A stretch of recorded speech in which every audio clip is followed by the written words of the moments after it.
Hershey. So, this is Hershey, and she is a very nice chocolate brown color. And as you can see, she's a little bit roughed up. I just got her 3 days ago, I believe. And what's more interesting about her is she is one-eyed. Yeah, there. So I deep clean it, the eye, I mean. So she is, I think, Persian. The father is Persian. Mother is half British, short hairs. As you can see, she's so adorable. And yeah, this is how I adopted my one-eyed kitten, and I'm so in love with her.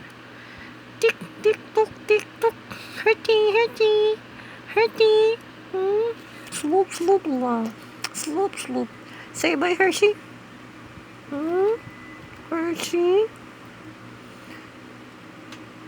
And I do plan to bring her to the vet, but not right now. I need her to adjust first at home because we have a couple of animals here. As you can see, I have a puppy there, and I want her to adjust first before I stress her out again with the vaccines and deworming. Say bye, baby. Book.